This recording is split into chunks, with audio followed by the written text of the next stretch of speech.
মদিনার আকাশ সেদিন খুবই শান্ত ছিল, কিন্তু হযরত ফাতেমা রাদিয়াল্লাহু তাআলা আনহুর হৃদয় ছিল অশান্ত। চারদিকে শুধু ঈদের আনন্দ, কিন্তু তাদের ঘরে ছিল দুঃখ। ঘরের বাইরে হযরত ইমাম হাসান ও হোসাইন রাদিয়াল্লাহু তাআলা আনহু দেখলেন তার মতো ছোট ছোট বাচ্চারা নতুন জামা কাপড় পরে ঈদের ময়দানে যাচ্ছে। এটা দেখে হযরত হাসান রাদিয়াল্লাহু তাআলা আনহু তাদের বাড়ির দিকে আসতে লাগলেন। এদিকে হযরত ফাতেমা রাদিয়াল্লাহু তাআলা আনহু তার নিজ কক্ষে বসেছিলেন। মনে মনে ভাবতে লাগলেন, আজ তো ঈদের দিন, ইমাম হাসান হোসাইনের নতুন জামা নেই, তাদের কি জবাব দেব? এই চিন্তা করে মা ফাতেমার হৃদয় যেন কেঁদে উঠল। ঠিক এমন সময় হযরত হাসান রাদিয়াল্লাহু তাআলা আনহু ঘরের মধ্যে প্রবেশ করলেন এবং ফাতেমা রাদিয়াল্লাহু তাআলা আনহুকে বললেন, আম্মা জান, সবাই নতুন জামা পরে ঈদের ময়দানে যাচ্ছে, আমাদের নতুন জামা কোথায়? তখন হযরত ফাতেমা রাদিয়াল্লাহু তাআলা আনহু বললেন, তোমরা গোসল করে এসো, তারপরে নতুন জামা পরে ঈদের ময়দানে যাবে। হযরত হাসান ও হোসাইন রাদিয়াল্লাহু তাআলা আনহু যখন গোসল করার জন্য চলে গেলেন, ওই সময় হযরত ফাতেমা রাদিয়াল্লাহু তাআলা আনহু 2 রাকাত সালাত আদায় করলেন এবং আল্লাহর কাছে দোয়া করে বললেন, ওগো আল্লাহ, তুমি গাফুরুর রহিমুর রহমান, আমার কলিজার টুকরা 2 সন্তানের দুঃখ আমি সইতে পারছি না। আমি যদি আজ তাদের নতুন জামা দিতে না পারি, তাহলে তারা বলবে রাসূলের মেয়ে হয়ে মিথ্যা বলছে। দয়া করে মেহেরবানি করে আমার সম্মান রক্ষা করো। হে আল্লাহ, তাদের 2টি জামার ব্যবস্থা করে দিন। এই দোয়া করার সাথে সাথেই হযরত জিবরাইল আলাইহিস সালাম দর্জি বেশে 2টি জামা নিয়ে হযরত হাসান হোসেনের কাছে হাজির হলেন এবং তাদেরকে বললেন, এই নেও তোমাদের ঈদের নতুন জামা, তোমার মা তোমাদের জন্য জামা নিয়ে আসতে বলেছে। এই কথা শুনে ইমাম হাসান ও হোসাইন রাদিয়াল্লাহু তাআলা আনহু জামা নিয়ে খুব খুশি হয়ে বাড়ির দিকে যাচ্ছিলেন। কিতাবে এসেছে, এই জামার একটির রং লাল আর একটির রং সবুজ। এদিকে হযরত ফাতেমা রাদিয়াল্লাহু তাআলা আনহুর হৃদয়ে যেন কিসের কষ্ট হচ্ছিল, কিছুই বুঝতে পারছিল না। ঠিক ওই সময় হযরত ইমাম হাসান ও হোসাইন রাদিয়াল্লাহু তাআলা আনহু ঘরের মধ্যে প্রবেশ করলেন। হযরত ফাতেমা রাদিয়াল্লাহু তাআলা আনহু তাদের হাতে এই 2টি পোশাক দেখে অবাক হলেন এবং তার হৃদয় যেন কষ্টের মেঘ ঘনিয়ে এলো। ফাতেমা রাদিয়াল্লাহু তাআলা আনহুর এক অদ্ভুত কষ্টের অনুভূতি ঘনিয়ে আসলো। এই জামার রহস্য আর হাকিকত জানার জন্য তিনি আর দেরি না করে হযরত মুহাম্মদ সাল্লাল্লাহু আলাইহি ওয়াসাল্লামের কাছে যাওয়ার সিদ্ধান্ত নিলেন। অন্যদিকে হযরত জিবরাইল আলাইহিস সালাম হযরত মুহাম্মদ সাল্লাল্লাহু আলাইহি সাল্লামের কাছে এসে হাজির হয়ে বললেন, হে আল্লাহর রাসূল, তোমার নয়নের মণি মা ফাতেমা 2টি জামার হকিকত জানার জন্য তোমার এখানে আসছে। তুমি তাকে বলে দিও, এই 2টি জামা জান্নাত থেকে পাঠানো হয়েছে। এই জামা শুধু পোশাক নয়, বরং এটি তাদের ভবিষ্যতের প্রতীক। লাল রং তাদের রক্তের প্রতীক আর সবুজ রং জান্নাতের প্রতীক। হাসান ও হোসেনের জন্য যে ফজিলত আল্লাহ নির্ধারণ করেছেন তারই ইঙ্গিত এই জামা। এই কথা বলার পর হযরত জিবরাইল আলাইহিস সালাম সেখান থেকে বিদায় নিলেন। ঠিক ওই সময় হযরত মা ফাতেমা রাদিয়াল্লাহু তাআলা আনহু ঘরের মধ্যে প্রবেশ করলেন। তখন রাসূলুল্লাহ সাল্লাল্লাহু আলাইহি ওয়াসাল্লামের চোখে পানি এসে গেল। তিনি বললেন, হে ফাতেমা, আমার এই 2টি কলিজার টুকরা যেন কত বড় মর্তবা লাভ করবে তা এক ঝলক আল্লাহ রাব্বুল আলামিন আজ আমাকে দেখিয়েছেন। ফাতেমা, তোমার সন্তানদের জন্য এই জীবন যেমন পরীক্ষা তেমনি ফজিলতের। তারপর মুহাম্মদ সাল্লাল্লাহু আলাইহি সাল্লাম আল্লাহর কাছে দোয়া করে বললেন, হে আল্লাহ, এর পরিবর্তে তুমি আমার উম্মতকে নাজাত দিও। এই কথা শুনে ফাতেমা রাদিয়াল্লাহু তাআলা আনহার চোখে পানি ধরে রাখতে পারলেন না এবং ভবিষ্যতের চিন্তায় ভারাক্রান্ত হয়ে উঠল। এইভাবে বছরের পর বছর অতিক্রম হতে লাগলো। ইমাম হাসান ও হোসেন রাদিয়াল্লাহু তাআলা আনহু বড় হতে লাগলেন। একে একে হযরত মুহাম্মদ সাল্লাল্লাহু আলাইহি সাল্লাম, হযরত ফাতেমা রাদিয়াল্লাহু তাআলা আনহু সহ 4 খলিফা পৃথিবী থেকে বিদায় নিলেন। এইভাবেই বহু বছর অতিক্রম হয়ে গেল। সেই সময় রাষ্ট্রের প্রধান ছিলেন আমিরে মাবিয়া, তার পুত্র ছিল এজিদ। মাবিয়া যখন বার্ধক্য বয়সে উপনীত হলো, তখন এজিদ ষড়যন্ত্র করতে লাগলো কিভাবে রাষ্ট্রের প্রধান হওয়া যায়। এদিকে অন্যায়ভাবে এজিদকে রাষ্ট্রশাসক পদে উপনীত করলেন, কিন্তু রাসূলের প্রতি ভালোবাসা, রাসূলের আদর্শ না থাকার কারণে তাকে কেউ মনে প্রাণে ভালোবাসতো না এবং শাসক হিসাবে মানতে পারল না। সবাই বলতে লাগলো, আমরা এজিদকে মানি না, হোসাইন আমাদের আশার আলো, আমরা হোসাইনের পক্ষে থাকতে চাই।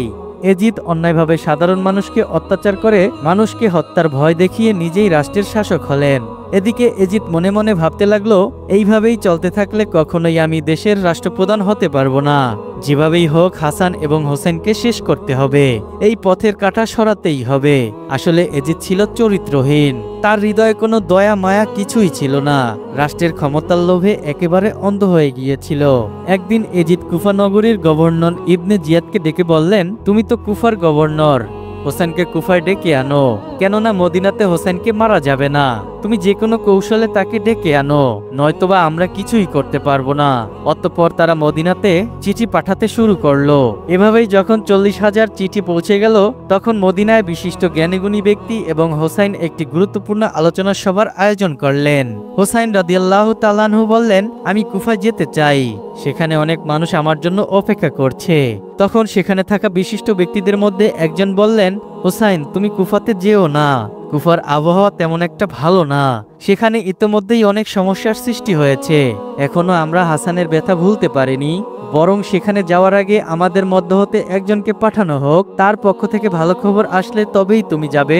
তখন হোসাইন রাদিয়াল্লাহু তাআলা আনহু বললেন, ঠিক আছে, তাই হবে। তাহলে আপনারা বলুন, কে যাবে সেখানে?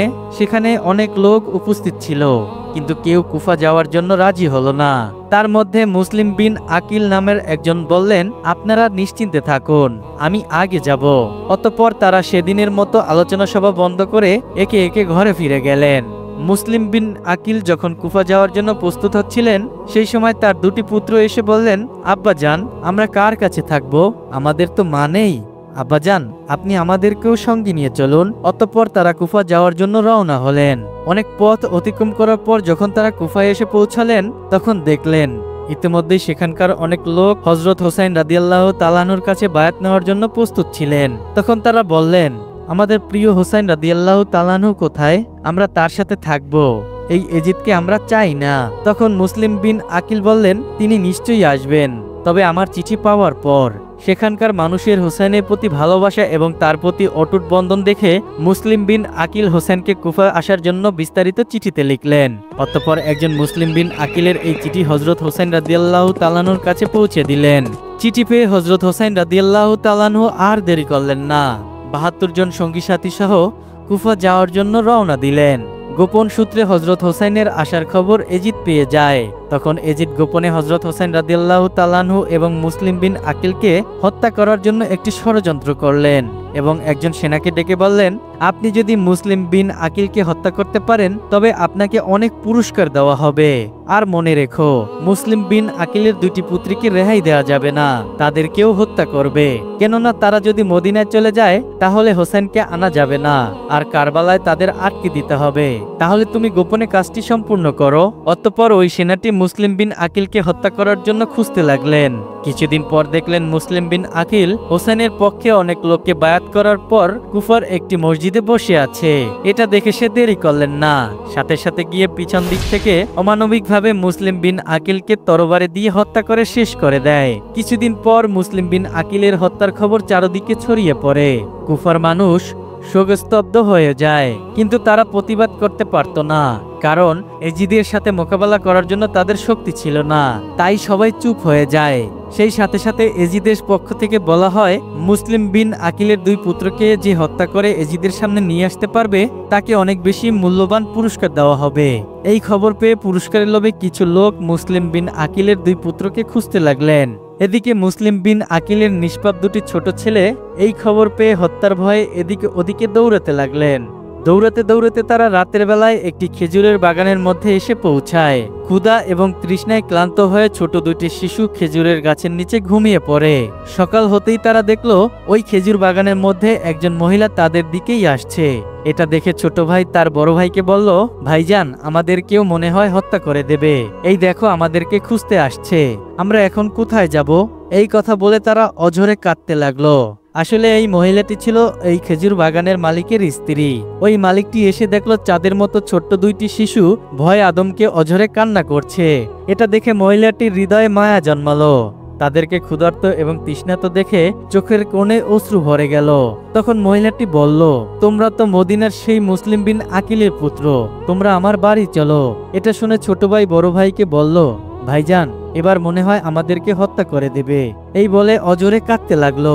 এটা দেখে মহিলাটি বলল, তোমাদের কোনো চিন্তা নেই, আমার সাথে চলো। মহিলাটি তাদেরকে নিজের বাড়িতে আনলেন এবং একটি অন্য ঘরের মধ্যে লুকিয়ে রাখলেন। এদিকে মহিলাটির স্বামী, যার নাম হারেস, সে পুরস্কারের লোভে এই ছোট্ট দুইটি শিশুকে খুঁজতে লাগলেন। যখন তাদেরকে কোথাও পেল না, তখন সে নিজের বাড়িতে ফিরে আসলেন। তার স্ত্রী তাকে দেখে বললেন, কি ব্যাপার, আপনাকে এত উত্তেজিত এবং রাগান্বিত দেখাচ্ছে কেন?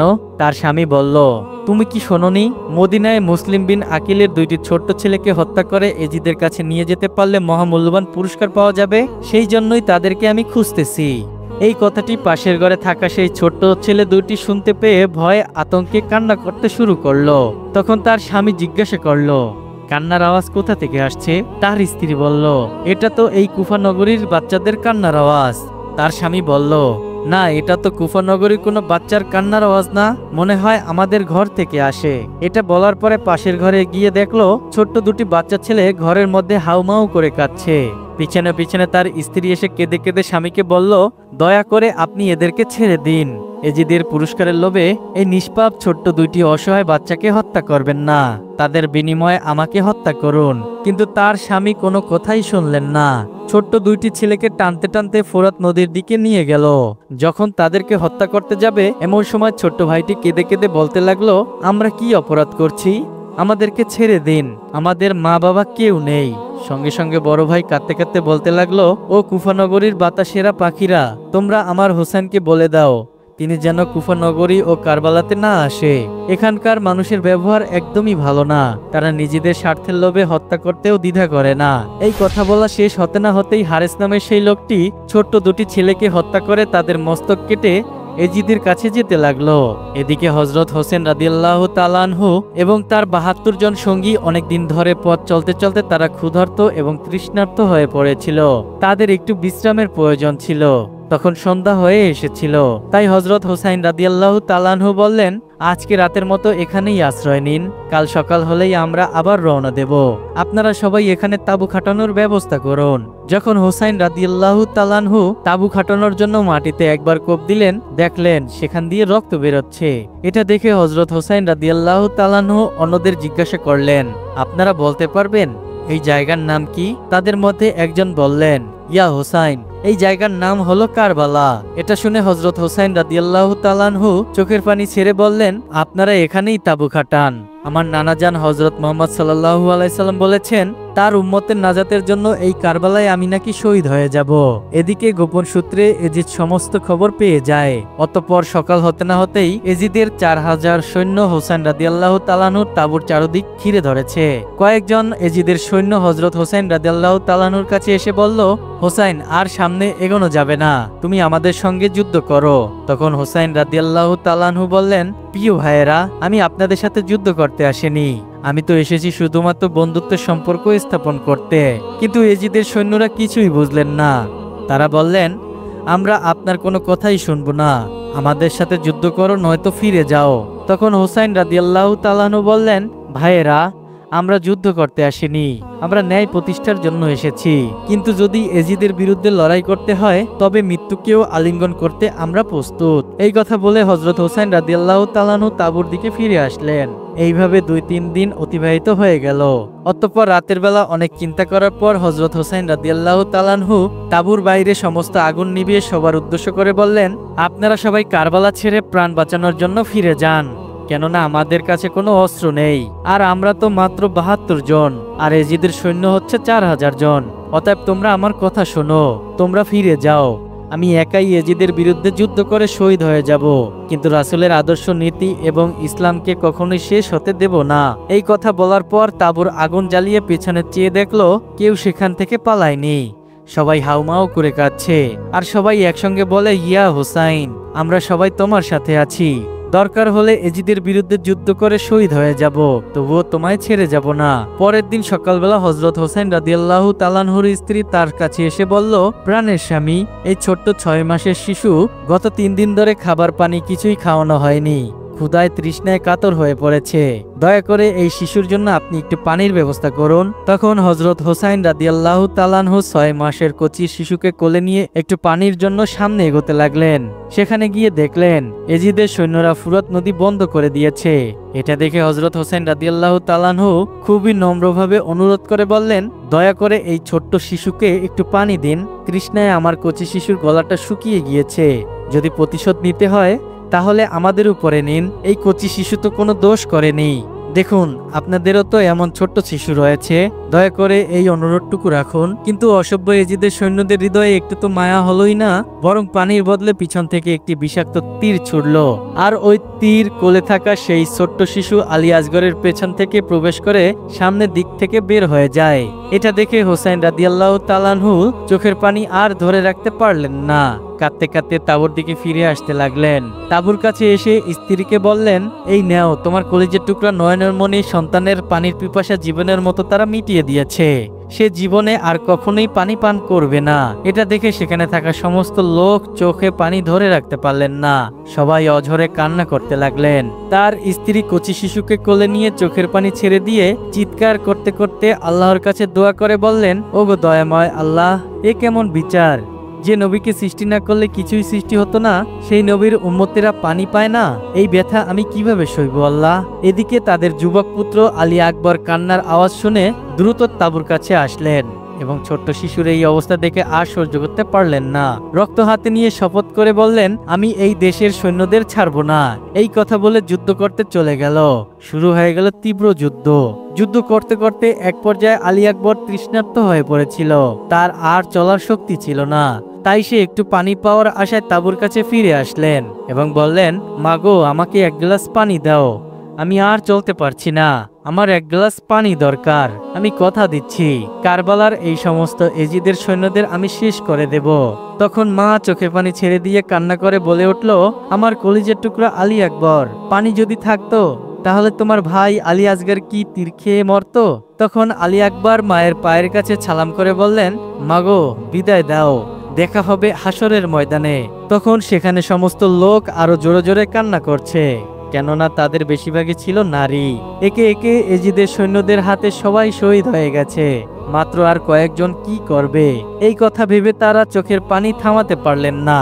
এক পর্যায়ে নিষ্ঠুর অত্যাচারী এজিদের সৈন্যরা একে একে সবাইকে শহীদ করে দিয়েছে, বাকি শুধু জয়নাল আবেদিন এবং হোসাইন রাদিয়াল্লাহু তাআলা আনহু। অতঃপর ক্ষুধার্ত তৃষ্ণার্ত ক্লান্ত জয়নাল আবেদিন বললেন, হোসাইন তুমি যেও না, আমি যুদ্ধ করতে যাব। তখন হোসেন রাদিয়াল্লাহু তাআলা আনহু বললেন, তাহলে রাসূলের বংশের বাতি কে জ্বালাবে? এই কথা বলে জয়নাল আবেদিনকে সেখানে রেখে হোসেন রাদিয়াল্লাহু তাআলা আনহু একাই হাজার হাজার সৈন্যদের বিরুদ্ধে যুদ্ধ করার জন্য চলে গেলেন। এক পর্যায়ে হযরত হোসেন রাদিয়াল্লাহু তাআলা আনহু যুদ্ধ করতে করতে একাই অনেক সৈন্যকে হারিয়ে দিলেন। এটা দেখে এজিদের সৈন্যদের মধ্যে একজন বলল, এভাবে যদি আমরা সবাই সামনে থেকে হোসেনের সাথে যুদ্ধ করি তাহলে সে একাই আমাদের সবাইকে শেষ করে দেবে, তার কাছে আমরা কেউ জিততে পারবো না। আমাদের কৌশল অবলম্বন করতে হবে, তাকে সামনে থেকে নয় বরং পিছন থেকে মারতে হবে। অতঃপর তারা কৌশল অবলম্বন করলো। এদিকে হযরত হোসেন রাদিয়াল্লাহু তাআলা আনহু যুদ্ধ করতে করতে একেবারে পানির জন্য কাতর হয়ে পড়েছিল, আর শরীরে শক্তি নেই, আর উঠতে পারছে না। তখন একটু পানির জন্য সেই ফুরাত নদীর পানির কাছে গেল। পানি হাতে তুলে যেই না খেতে যাবে এমন সময় মনে পড়ে গেল ছোট্ট শিশু আলী আসগরের কথা, তার ৭২ জন সঙ্গীর কথা। তখনই চোখের পানি ধরে রাখতে পারলেন না, অঝরেই চোখ দিয়ে পানি চলে এলো আর বলতে লাগলো, ওগো আল্লাহ, আমার নানাজান হযরত মুহাম্মদ সাল্লাল্লাহু আলাইহি সাল্লামকে সৃষ্টি না করলে ওই আসমান জমিন কিছুই সৃষ্টি হতো না, আর সেই নবীর উম্মতেরা আজ পানি পায় না। এই সমস্ত কথা চিন্তা করে হযরত হোসেন রাদিয়াল্লাহু তাআলা আনহু পানি পান করলেন না, আবার যুদ্ধের জন্য প্রস্তুত নিলেন। কিন্তু তিনি তো উঠতেই পারে না, গায়ে শক্তি নেই, পিপাসায় গলা শুকিয়ে গিয়েছে। তবু এজিদের সৈন্যদের কাছে হার মানতে চায় না, শেষ জীবন পর্যন্ত যুদ্ধ করতে চায়। ঘোড়ার পিঠে উঠতে যাবে কিন্তু উঠতে পারে না, পড়ে যায়। দূর থেকে এজিদের সৈন্যরা লক্ষ্য করে দেখলো হোসাইন আর উঠতে পারে না। তখন পিছন থেকে লুকিয়ে লুকিয়ে অনেক এজিদ সৈন্য এসে জোর করে ধাক্কা দিয়ে মাটিতে ফেলে দিল। তখন হোসাইন রাদিয়াল্লাহু তাআলা আনহু বললেন, প্রিয় ভাইয়েরা, আমাকে 2 রাকাত নামাজ আদায় করতে দিন, তারপর আমি আবার যুদ্ধ করব। এজিদের সৈন্যরা তখন সুযোগ পেয়ে গেল। তারা জানতো নবীর বংশের নাতি কখনোই নামাজ বাদ দেবে না, আর এই সুযোগেই তারা বদলা নেবে। অতঃপর হযরত হোসাইন রাদিয়াল্লাহু তাআলা আনহু নামাজ পড়া শুরু করলেন, আর সমস্ত এজিদের সৈন্যরা চারদিক থেকে ঘিরে ধরল। হযরত হোসাইন রাদিয়াল্লাহু তাআলা আনহু যখন নামাজের মধ্যে ছিলেন, ওই অবস্থায় এজিদের সেই পশু কাফের সৈন্যরা পিছন থেকে অনেকগুলো তীর একসাথে হযরত হোসাইন রাদিয়াল্লাহু তাআলা আনহুর দিকে ছুঁড়ে মারলেন।